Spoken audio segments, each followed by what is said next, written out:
The Super Eagles have their sights set on the 2019 Africa Cup of Nations. Ayotunde has the rest of the story on Sports News.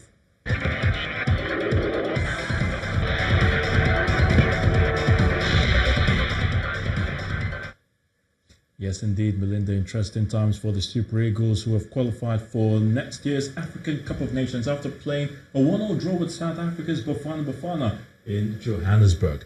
This result has made the matchday 6th game against Seychelles in the qualifiers inconsequential. Nigeria returns to the biennial tournament after missing out in 2015 and in 2017. Nigeria's Super Eagles train in Johannesburg, knowing a draw against South Africa in the qualifiers will be enough to pick a ticket for the 2019 Africa Cup of Nations. Do you have a first list? Yeah. Indeed, the Group E encounter between the Super Eagles and Bafana lived up to expectations. Both sides had to settle for a 1-1 draw. However, the result favors Nigeria as the 3-time African champions book their place in the next edition of the African Nations Cup.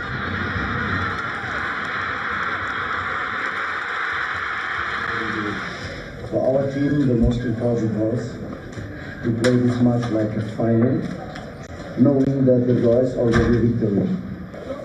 On one hand, I'm very proud, and on the other hand, I'm very frustrated because I thought we could have been more true to ourselves and kept on playing what we discussed before going into the game.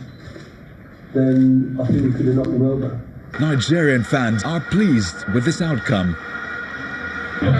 Today is a great day to Nigeria. We came to South Africa and we draw. Everybody's happy. South Africa is like us. We are like South Africa. Everybody, we are happy. Even though it's not an outright win for Nigeria, but we are very happy that we have qualified for the Nations Cup. We are also very happy that South Africa is not disgraced on their territory. After missing the last 2 editions of the Nations Cup, Super Eagles fans can now celebrate the return of Nigeria to Africa's biggest football showpiece. Meanwhile, President Muhammadu Buhari has congratulated the national team, the Super Eagles, on their qualification for next year's Africa Cup of Nations. President Buhari joins millions of football-loving Nigerians in commending the team for their spirited and disciplined performance against a formidable opponent, which earned them qualification, with the final match against Seychelles a mere formality.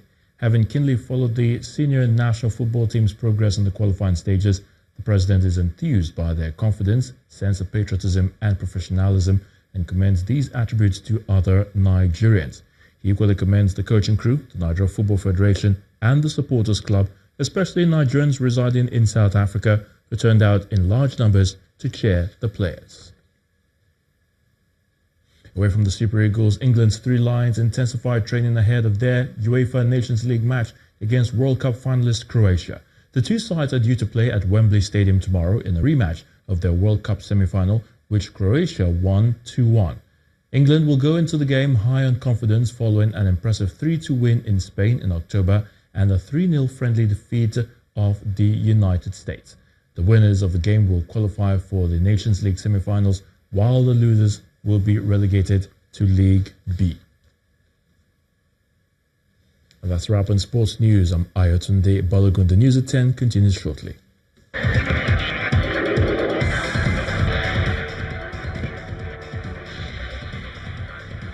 Many thanks, Ayotunde.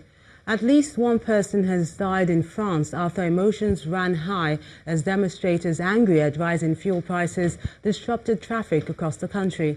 Reports say the female protester was struck after a driver panicked and drove towards the demonstrators. Some 120,000 protesters, popularly called the Yellow Vest, after the high visibility jackets they were acquired to carry in their cars, have gathered in 2,000 locations.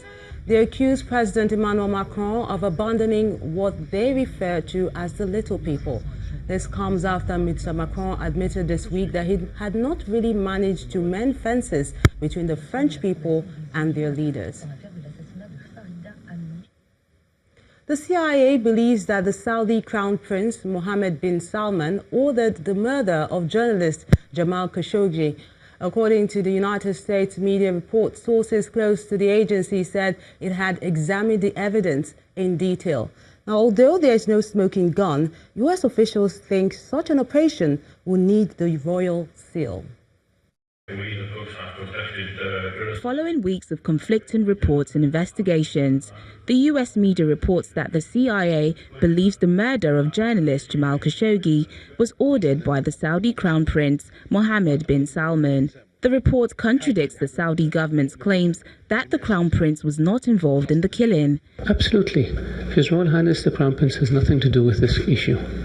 In fact, the National Security Advisor in the U.S. said this. This was a rogue operation. We have a better sense of what happened. This was individuals exceeding their authority and going beyond their mandate. And these individuals made a tremendous mistake. And for this mistake, they will pay a price. It's the most conclusive U.S. intelligence finding yet, linking the de facto ruler of Saudi Arabia to Khashoggi's murder. And it complicates President Donald Trump's efforts to maintain ties to one of America's closest Middle East allies. But Turkish officials say the killing was deliberate and have been pressuring the Saudis to extradite those responsible to stand trial in Turkey. Meanwhile, on Friday, a symbolic funeral was held for Khashoggi in Istanbul. Friends gathered to pay tribute to the murdered journalist, whose remains are still missing more than a month after his death. And the main news again. The military today announced that troops killed one of the key leaders of ISWAP, a factional group of Boko Haram believed to have Dapchi schoolgirl Leah Sharibu in its custody during a joint operation of the Army and Air Force. That's the news at 10 tonight. Thank you so much for watching. I'm Melinda Akinlami.